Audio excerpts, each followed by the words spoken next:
Salam sejahtera untuk kita semua. Pelajaran Sekolah Sahabat dengan tema utama tentang kematian, hampir mati, dan harapan masa depan. Pelajaran ke-12, Pandangan Dunia Alkitabiah. Selasa, 13 Desember, Pikiran Kristus. Beberapa orang percaya bahwa dengan mengubah lingkungan individu akan berubah. Tentunya, kita harus menghindari tempat dan keadaan yang dapat membuat kita lebih rentan terhadap godaan. Tetapi masalah kita dengan pencobaan dan dosa hanya dapat diselesaikan dengan transformasi hati atau pikiran kita sendiri. Kristus menyentuh inti masalah ini ketika dia menyatakan, sebab dari hati orang, timbul segala pikiran jahat, percabulan, pencurian, pembunuhan, persinahan, keserakahan, kejahatan, kelicikan, hawa nafsu, iri hati, hujat, kesombongan, kebebalan. Markus 7 ayat 21 dan 22. Ini berarti bahwa pikiran kita perlu diubah agar perilaku kita juga dapat diubah. Bacalah ayat-ayat berikut: 1 Korintus 2 ayat 16, Mazmur 24 ayat 3 dan 4, Roma 12 ayat 2, Filipi 4 ayat 8, dan Kolose 3 ayat 2. Apakah artinya memiliki pikiran Kristus? Tuhan telah berjanji bahwa di bawah perjanjian baru, Dia akan menaruh hukumnya di dalam pikiran umatnya dan menuliskannya di dalam hati mereka. Maka, tidak mengherankan bahwa dalam khotbah di atas bukit, Kristus memperluas dan memperdalam makna dari perintah-perintah Allah ke tingkat pemikiran dan tujuan. Jadi, kita dapat memperoleh kemenangan atas pencobaan hanya dengan kasih karunia Tuhan yang mengubahkan. Dan pada tingkat pikiran-pikiran dan tujuan-tujuan kita harus mengklaim janji itu sehingga kita dapat menghentikan pikiran yang berdosa. Namun, dalam hidup ini, tidak peduli seberapa setia kita tidak akan pernah mencapai ketidakberdosaan sepenuhnya. Tetapi jika kita ada di dalam Kristus, kita sepenuhnya tertutup oleh kebenarannya. Meskipun kita belum sempurna, kita dianggap sudah sempurna di dalam Dia. Ketika kita dipersatukan dengan Kristus, kita memiliki pikiran Kristus. Kemurnian dan cinta bersinar dalam karakter, kelembutan dan kebenaran mengendalikan hidup. Ekspresi wajah sangat berubah. Kristus yang tinggal di dalam jiwa memberikan kuasa yang mengubah, dan aspek lahir yang menjadi saksi kedamaian dan sukacita yang memerintah dari dalam. Selected Messages buku 1 halaman 337.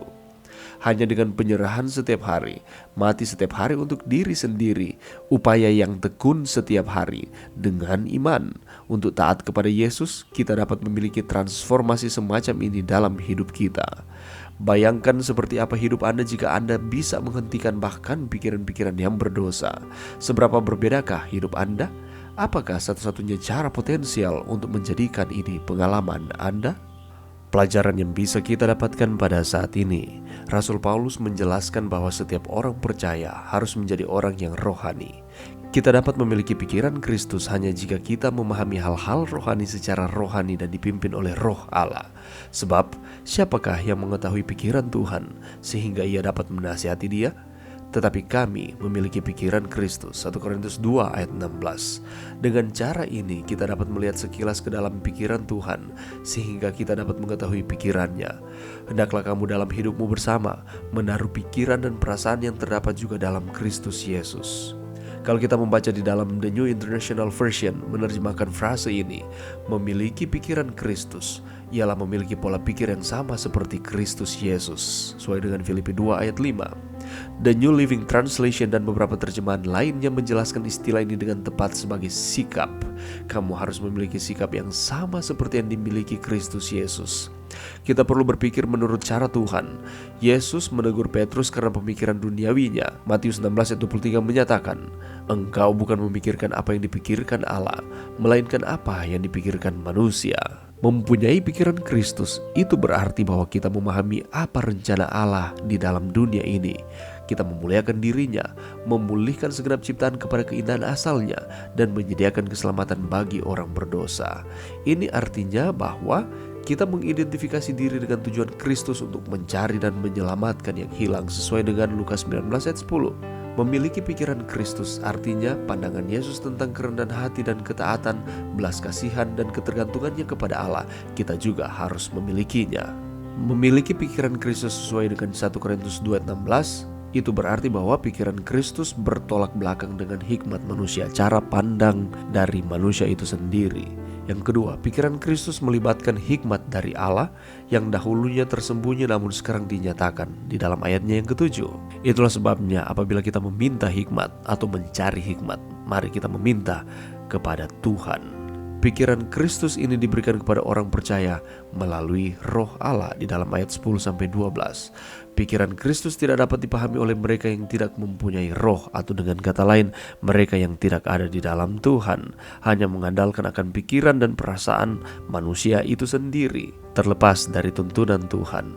Dan pikiran Kristus memberi orang percaya ketajaman dan kecerdasan dalam hal-hal rohani di dalam ayatnya yang ke-15. Dia mengasihi, dia mengampuni, dia menyediakan akan setiap kebutuhan, dia memberikan pertolongan, dia menawarkan akan firman dan janji kehidupan kekal. Sebagaimana dengan Yesus, demikian pula dengan kita. Mari kita menunjukkan sikap mengasihi, mengampuni, memperhatikan setiap kebutuhan, tidak hanya mementingkan kepentingan pribadi lalu mengorbankan akan kepentingan orang lain, menyampaikan akan kabar baik Injil keselamatan kepada setiap orang, dan menunjukkan buah roh di dalam kehidupan. Pikiran Kristus dapat dimiliki oleh saudara dan saya hanya dengan penyerahan setiap hari, mati setiap hari untuk diri sendiri, upaya yang tekun setiap hari dengan iman untuk taat kepada Yesus. Kita dapat memiliki transformasi semacam ini di dalam hidup kita. Mari kita memiliki pikiran Kristus di dalam setiap kehidupan kita. Mari berdoa. Terima kasih Tuhan atas firman-Mu pada saat ini. Bantu kami untuk kami dapat memiliki pikiran Kristus di dalam kehidupan kami, umat-umat-Mu. Biarlah Roh Kudus mengendalikan akan pikiran kami. Terima kasih Tuhan, ini doa kami di dalam nama Yesus. Amin.